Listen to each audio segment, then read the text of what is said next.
မွတ်စလင်များဤရှို့ဝှက်ဖြန့်ဝေချက်မြန်မာနိုင်ငံရှိအစ္စလမ်ဘာသာဝင်အပေါင်းတို့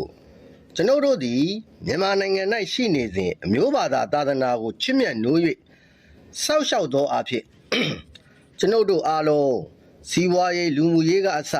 အချင်းချင်းရိုင်းမင်းကူညီရမည်ထို့ကြောင့်ကျွန်ုပ်တို့အစ္စလမ်ဘာသာဝင်အပေါင်းတို့သည်စီးပွားရေးနှင့်လူမှုရေးရတိုက်စစ်ဆင်သောအဖြစ်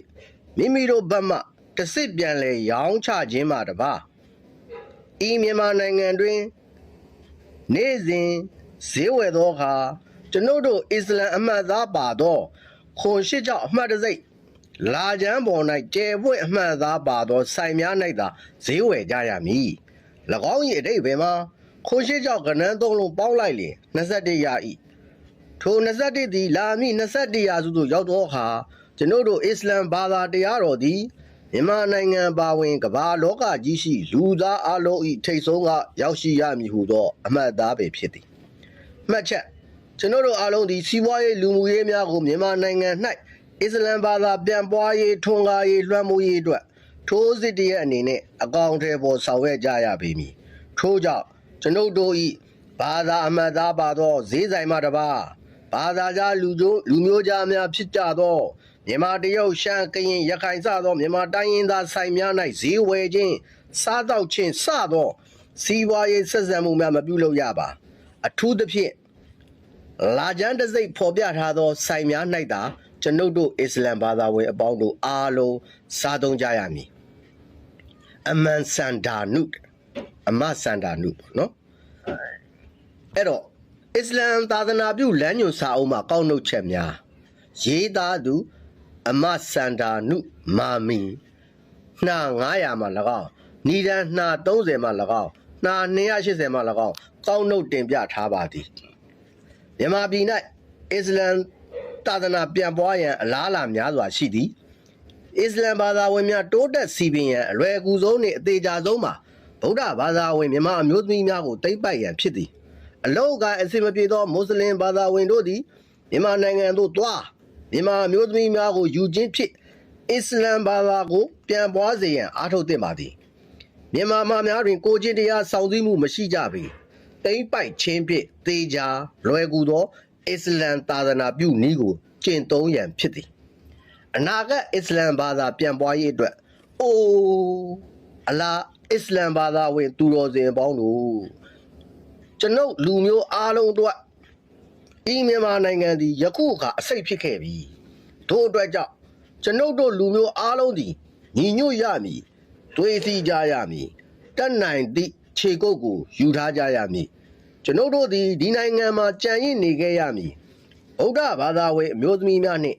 မြန်မာတိုင်းရင်းသူများသည်အချိန်မရေငွေပေးလျင်ရသောပြည်တစားကဲ့သို့ဖြစ်နေကြပြီကျွန်ုပ်တို့ဘာသာဝင်အားလုံးတို့သည်ယခုအချိန်၌လှုပ်ရှားဖို့အကောင်းဆုံးသောအချိန်ဖြစ်၍ဗုဒ္ဓဘာသာဝင်မြန်မာအမျိုးသမီးများနှင့်မြန်မာတိုင်းရင်းသားတို့အားတင်တို့၏နှလုံးသွေးဖြင့်၎င်း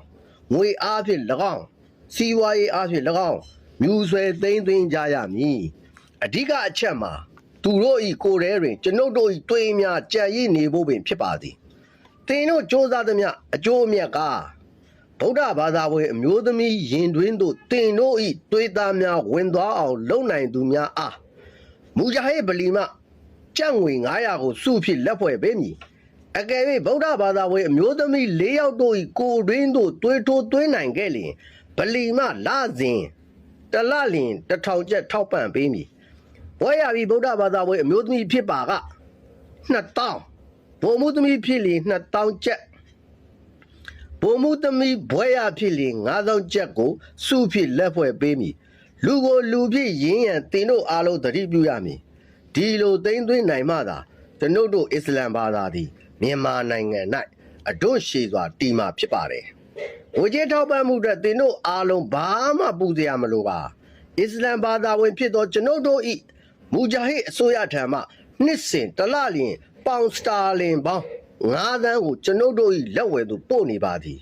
တင်တို့အောင်မြင်မှုအတွက်မျှော်လင့်ဆောင်စားတောင်းတလျက်ရှိသည်ရှိုးဝဲညွှန်ကြားလာအတွက်သတိပေးချက်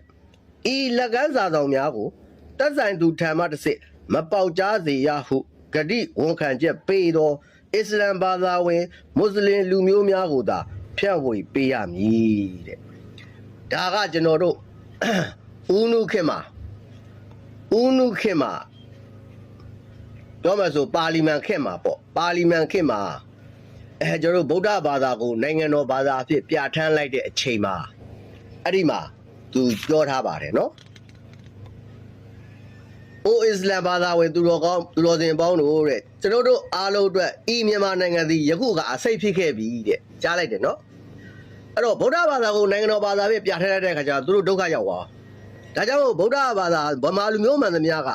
သူတို့အတွက်အစိတ်ဖြစ်တယ်ဆိုပြီးတော့တေချာထည့်ရေးပေးထားတယ်အဲ့တော့ဒါကသူတို့ရဲ့မွတ်စလင်တွေရဲ့